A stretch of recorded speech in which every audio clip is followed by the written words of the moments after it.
All right. Hey, shalom, shalom.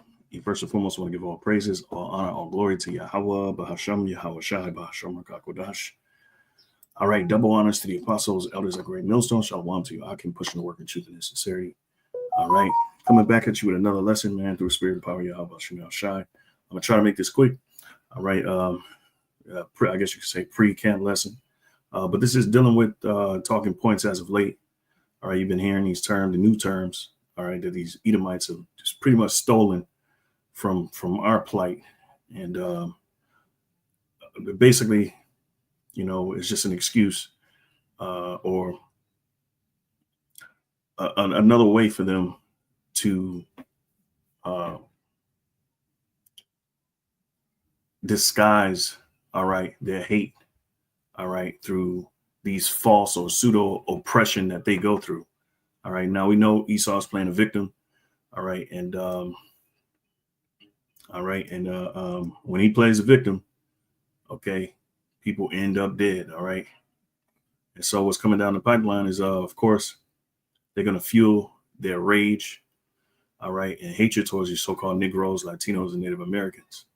All right, so the term is black fatigue. I've just heard this, just got hip to it, and I put it all it equals is. All it truly means is just pure hatred that so-called white people has towards you so-called Negroes, all right, Latinos and Native Americans. Esau, the so-called white man, all right. They hate, and when they hate, man, they hate, right? So I wanted to quickly just find this video, right, of this Asian lady, all right. I think she a Moabite, all right. And she's pretty much going in on Esau, all right, and how Esau is pretty much fabricating his,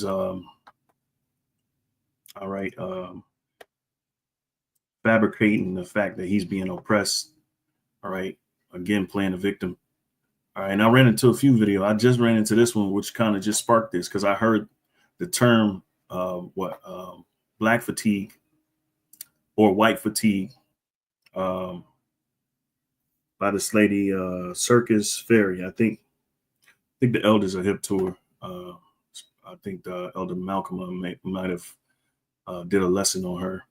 All right, and she comes out with some extremely good points, especially when it has to do with race relations and white superiority. Just exposing it. So I'm gonna play this video, and then I just turned on TikTok and this video started playing. So I want to play that video too, and then I'm gonna get to her, and then I kind of go into some precepts because what we're seeing here, all right, black fatigue, as the Edomites would call it. They pretty much tired of black folk. This stems back. This goes back perpetually. All right, this goes back throughout antiquity. We were bred to hate each other. Okay. And that goes back to ultimately to the Garden of Eden, and then with the serpent and the woman.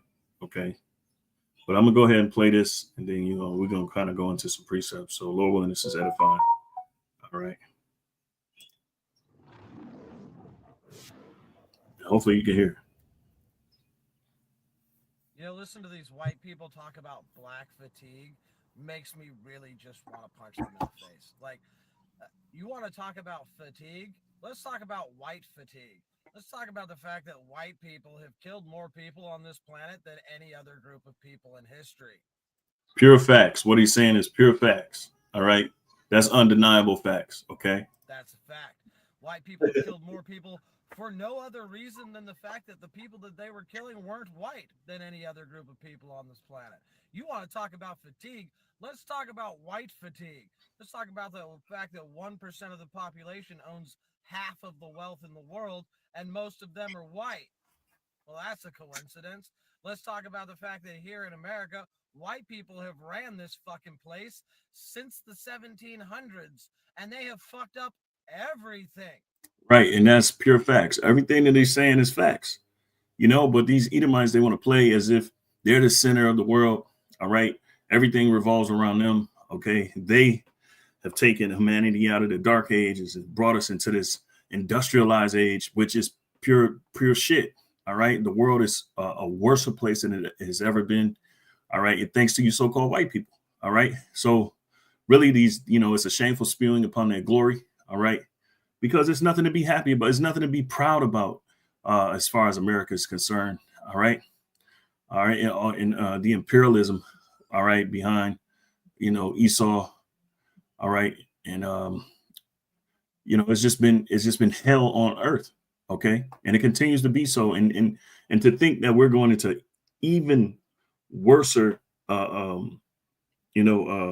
times with this whole emergence of the beast system, all right, in the digital age, in the fourth industrial revolution, all right, is just like, well, damn, and I just seen a documentary this morning, all right, I haven't finished it, but it's dealing with how DuPont, these companies, DuPont and what is it, is it BM or it's another company I can't think of it right now, but DuPont had created Teflon, all right, and was poisoning a massive amount of people, all right, in the world.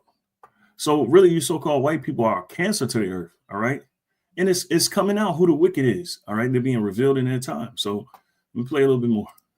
Everything, the entire planet's fucking climate is going to shit to the point to where we are going to unalive ourselves as a species because of fucking white people. You want to talk about fatigue? I'm white and I'm fucking tired of white people. That's hilarious, man. But yeah, and what's happening is Psalm 64, their tongue is falling upon themselves, man. All right. Even the AI, the Chat GBT, the Grok is is a thorn in Esau's side because it's revealing who the wicked is, and soon enough, of course, they're gonna cut it, and they're gonna set the parameters for what, how they want the standard to be set. All right, as far as keeping how can you say the oh man, damn, I don't know why, man, but anyway, I'll just continue, man. Psalm 64, because they want to, the narrative, they want to have the narrative, of course, leaning towards their way, their standard, okay, which is scientific racism, as the elders will put it, okay. That's coming back big, which is social Darwinism, all right. And what that entails is the survival of the fittest, of course, and then you got eugenics behind is the justification behind the science, all right. They justify genocide, okay, and mass murderings, okay. And this is Esau. He is truly the devil, all right. All right, so it's Psalm 64. All right, and I'm gonna go straight to the point. 64:8. All right, it says, so they shall make their own tongue to fall upon themselves. All that see them shall flee away. You see, and so even among these Edomites, you have other Edomites who are exposing them. Now, it's a lot of Edomites that, a lot of so-called whites that they might not even be Edomites. Okay, all right, and that's just the truth. But mainly among them, they're telling on themselves because, as my guy says here, and credit to the this brother's page, the Hopeful Elect 3. All right, even this Edomite or so-called white guy is tired of the whiteness. Okay, because it's a bunch of bullshit. All right, you the devil and you're being exposed. Okay, so here I want to play this. I don't want to reset it because I know it'll bring me another video, but I'm gonna let it play through and then it's gonna probably play again. So 200 years ago, that was 1930 to 1974. We're talking about giving these wonderful blankets to the Native Americans infected with smallpox as they walked on that trail of tears just to see how they die and to eliminate their population so we can take all of that land. So the violence that is in America has come from a very learned position that was brought here by some Caucasian folks. Yeah, because the narrative now is that genetically so-called black people are violent inherently. All right. And that's just not true. All right. That's the scientific racism that they use to justify murdering so-called Negroes and limiting us in society and redlining us in society and throwing us into the projects. All right. And then ultimately bringing in the whole, the prison industrial complex. So this is all through the hatred that so-called whites, Edomites have towards, the so-called Negro, Latino, and Native American. All right, it's just pure hatred. That's what it is, and you can't chuck it up to. You can't say it's not anything else. All right, and the scriptures, of course, give you the answers. All right, the answers is what that these devils, these so-called white people, the devil, and it's hate. All right, so keep playing. Right. We have to remember that we learned from some of the best. There had some white boys came over here that did the first beheadings in Point Coupee, Louisiana, where I'm from. Slave insurrection, that was the way you dealt with it. Tuskegee syphilis incident. We're going to see how black men die if they have syphilis, but we pretend we treat them with penicillin, and we're just going to watch the pathology of how they die. Now, that wasn't back 200 years ago. That was 1930 to 1974. Yeah, and that's sick. All right, that's sick. But that the word for that is sadism. Or here, let me see. Okay, the word for that is sadism. All right. Sadism. All right. And it says the deriving of sexual gratification or the tendency to derive the deriving of pleasure or the tendency to derive pleasure from cruelty, extreme cruelty. All right. So it's somewhat of the of what Esau has is sadism. All right, is a tendency to derive pleasure from inflicting pain, suffering, or humiliation on others. And that's how we know you're the devil. All right. Okay, because you want to inflict pain because what? It gives you pleasure. All right. And that's Esau for you, man. So now I'm gonna do this. All right. Let's see here. I think I am here. Circus ballerina or fairy. I think the Elder Malcolm actually did a lesson on her. If I'm not mistaken, I might be, but I'm pretty sure he did. I'm pretty sure. All right, and I believe this is the video right here. Okay, where she consistently exposes the the superiority complex of the so-called white man. And look, the scriptures say what it say, man. This is an expose. Okay, let me see. Is it Habakkuk? Let me see something real quick. Yep. Habakkuk 2:5, it says, yea, also because he transgresseth by wine. All right, that's your philosophy. All right, that's the merits in which or the standard in which you live. Okay, he is a proud man now that keepeth at home, who enlargeth his desire as hell and is as death. You see, and with the comment this white man made, all right, he said you killed more, and which is true. You killed more people on the planet than anyone else. All right, you're the number one murderer. Okay.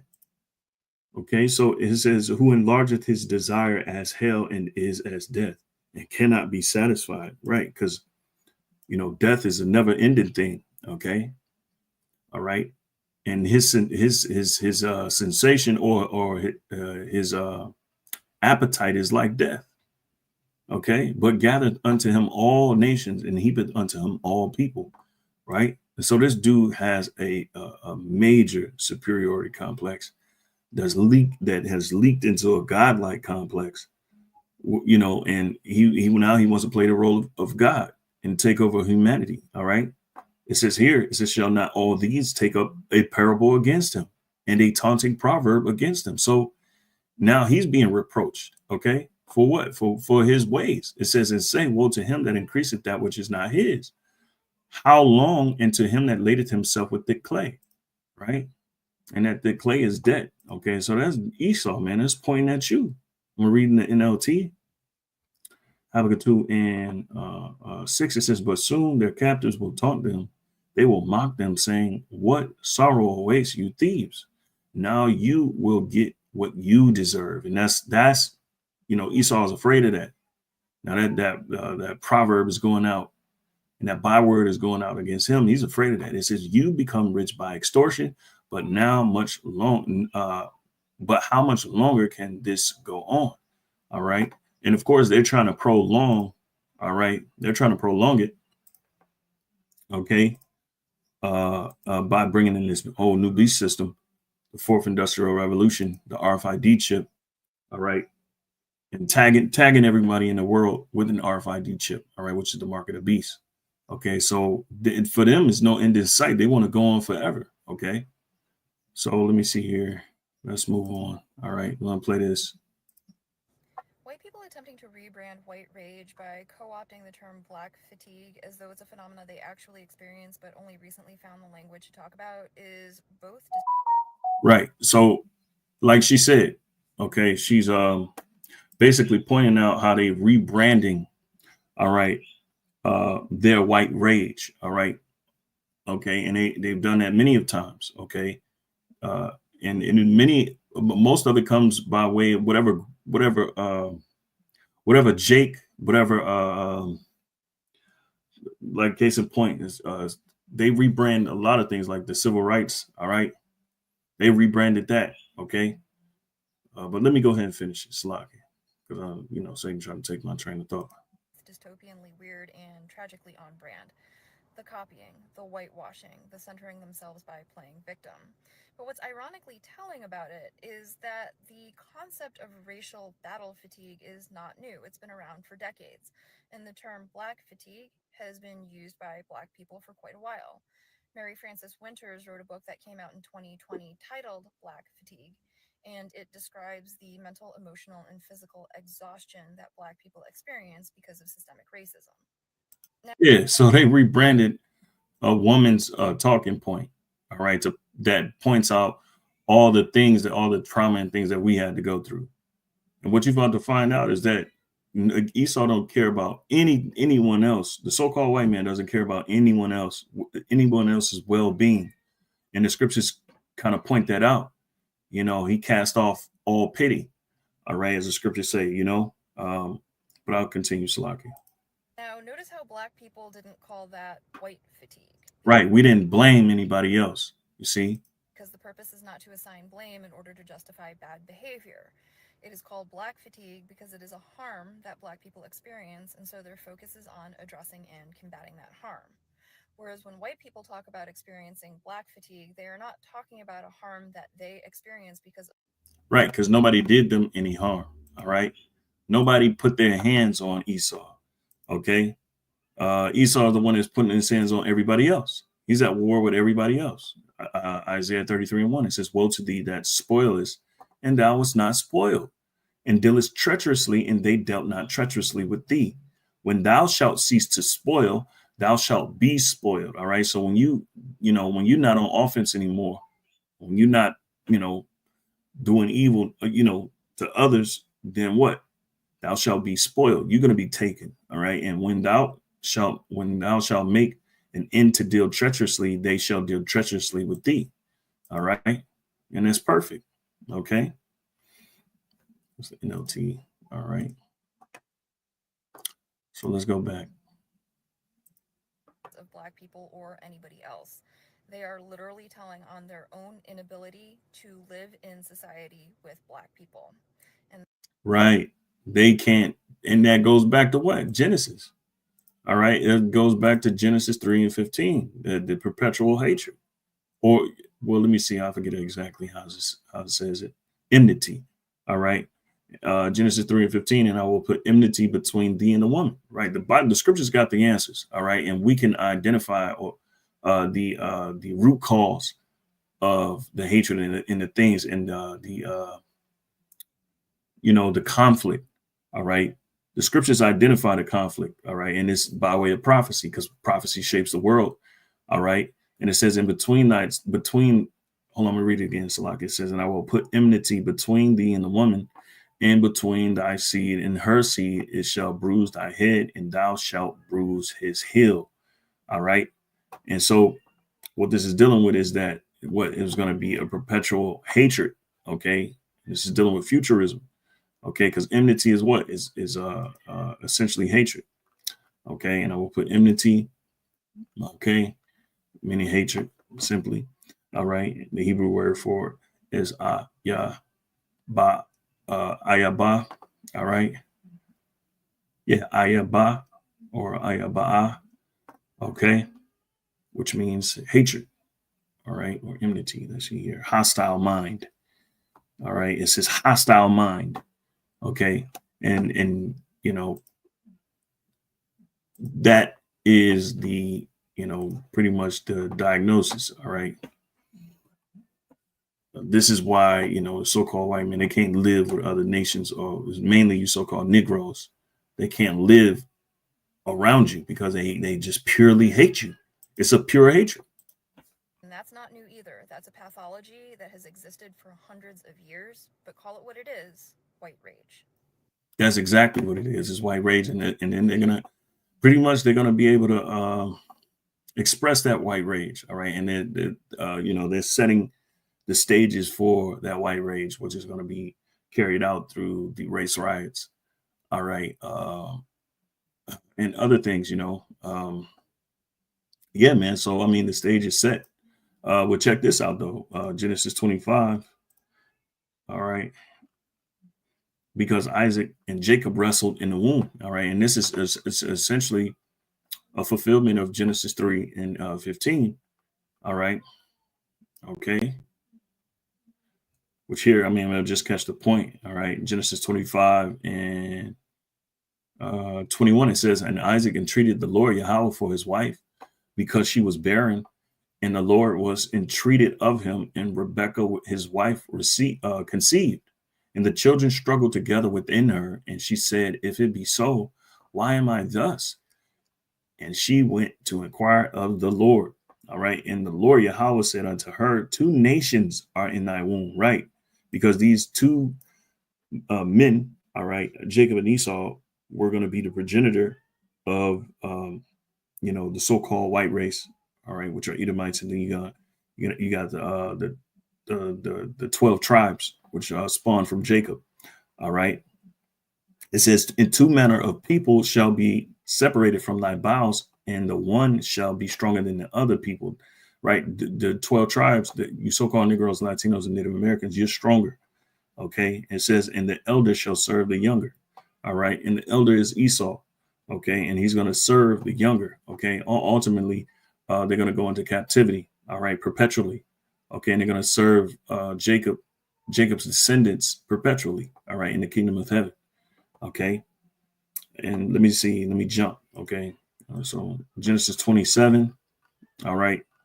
And Salaki for the background noise too. Okay. I'm kind of sneaking and doing a lesson, but all right. Genesis 27 and 40, it says, and by thy sword shalt thou live, and shalt serve thy brother.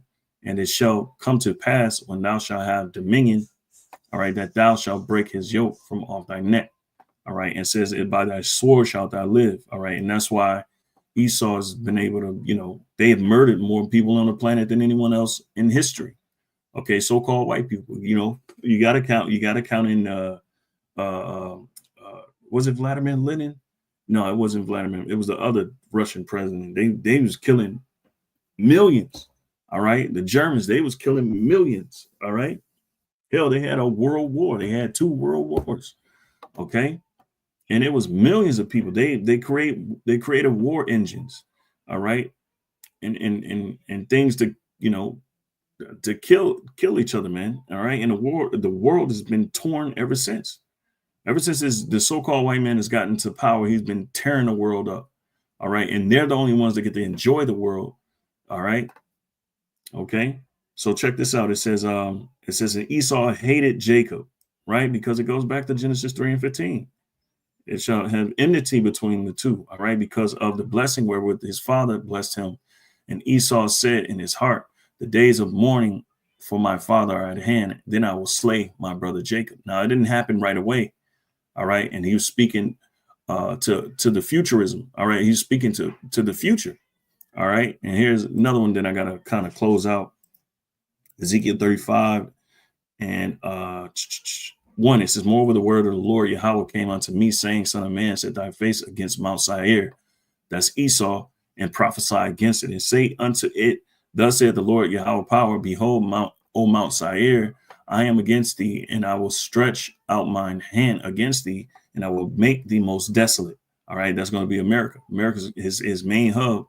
All right, is going to be made most desolate, and I will lay thy cities waste, and thou shalt be desolate, and thou shalt know that I am the Lord Yahweh, because thou hast had a perpetual hatred and hast shed the blood of the children of Israel by the force of the sword in the time of their calamity. All right.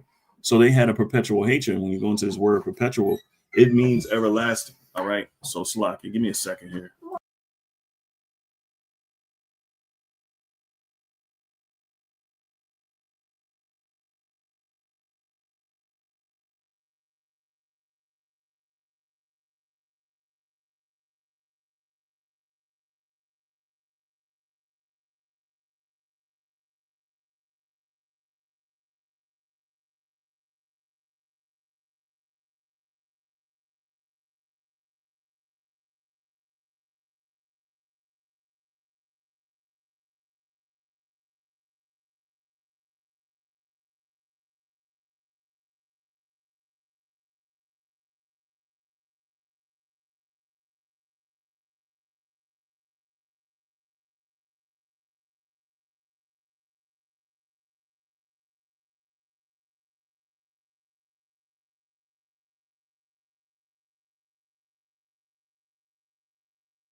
All right. So Salaki, so take care of some bills.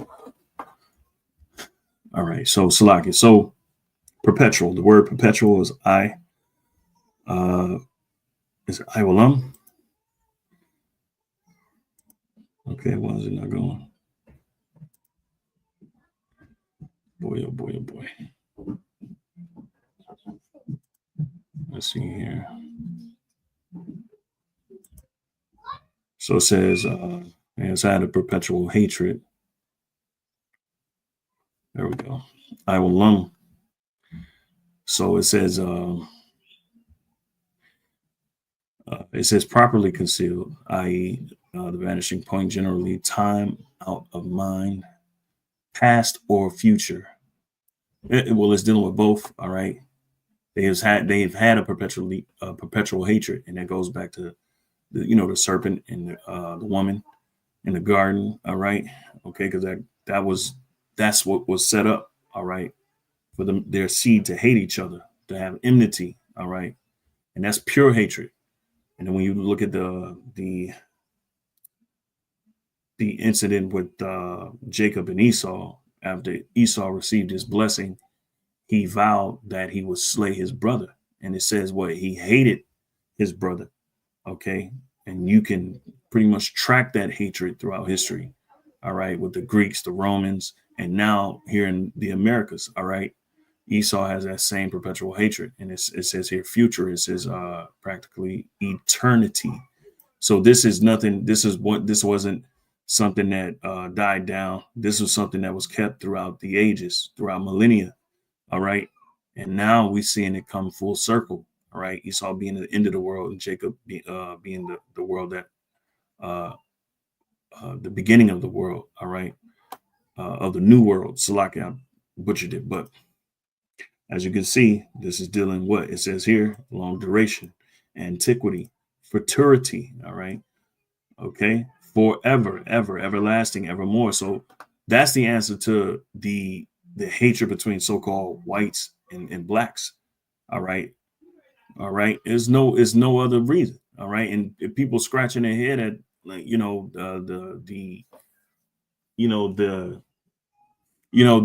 reality. All right. The reality goes back to the scriptures. All right. You people are going to be the ones that, the people that don't understand the scriptures, you're going to be the ones that's confused at the things that's going down. All right. You know, the constant everlasting conflict between the so-called white man and the so-called Negro, Latino, and Native American. And Esau, they don't have those. The scriptures say they cast away their bowels. All right, meaning they cast away sympathy. Okay, they casted away those things because ultimately it goes back. All right. All right. So Sirach 10, really quick, and Salaki. I know I'm moving kind of fast too, so bear with me though. All right. Sirach 10 and 8, it says, because of unrighteous dealings, injuries, and riches got by deceit, the kingdom is translated from one people to another. Right. So Esau's losing this world. It says, why is earth and ashes proud? There's not a more wicked thing than a covetous man. And that's Esau, because he wants everything that everybody else has. All right. And he thinks he's entitled to it. Okay. And he uses his sword. The scriptures we just read. All right. By thy sword shalt thou live. Okay. And this is how the so-called white man has been going through the earth. He's been going through the earth, wasting everything. All right. Because that's the definition of the word sword. Goes back to the Hebrew word, I think, karab, which means wasting. All right. To waste. All right. All right. So that's what Esau has been doing to sustain life. All right. Why is earth and ashes proud? There is not a more wicked thing than a covetous man. For such and one setteth his own soul to sell, because while he liveth, he casteth away his bowels, meaning he casteth away what his innermost feelings. All right. Which is the empathy, the sympathy for others, because nobody else's trauma matters except for the so-called white man. And they haven't caught hell like everybody else. They just can't stand to be around and dwelling with you niggas unless you're serving them, unless you're slaves to them. All right. That's the only way they can coexist, unless they're above us, treating us like shit. All right. And they do it to everybody else. And as you can see on the world stage, that's how Esau moves. And that's why this man has to be taken out. And he will be taken out. All right. He's taking himself out. All right. So, you know, as you can see, man, you know, let me see. Because the scripture's talking about how they're going to be cut off. All right. Because they cut off, I think it's an Obadiah, if I'm not mistaken. Let me see here.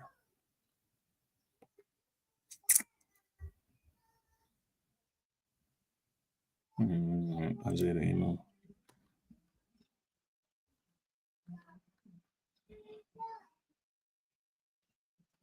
Okay, yeah. All right. And then let's see here.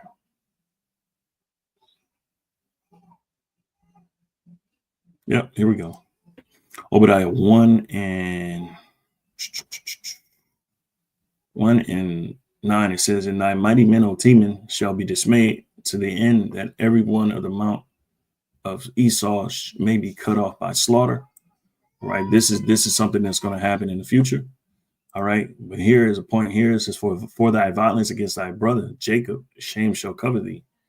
That's right. And that's why, you know, Esau now he's trying to get rid of white guilt.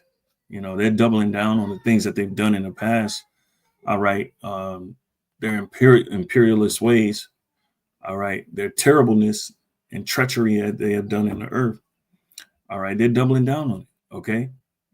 Why? Because they're trying to get rid of the shame. It goes back to the scriptures, everything, man. For thy violence against thy brother, Jacob's shame shall cover thee. All right. And thou shalt be cut off forever. All right. Because what? All right. They cut us off. All right. And they cut many people off. All right. And hell, we live in this world and they limit us. We gotta buy water. We gotta buy food. We gotta buy a roof to live over our head monthly. Right. And these things, this is not how the Lord created or set the standard in the earth. All right. And so they set up things. The way they set up society is to see people suffer. And it goes back to the sadism. All right. because they essentially want to see everybody suffer, man. All right. So, I'm gonna have to cut the lesson. All right. Lord willing, it was edifying. Until next time, I want to give all praises, glory, and honor to Yahweh Shema Shai, Bashim Rakakwadash. All right. Double honors to the apostles, elders of Great Millstone. Shalom to you, Akim, pushing the work in truth and sincerity. Shalom. All right.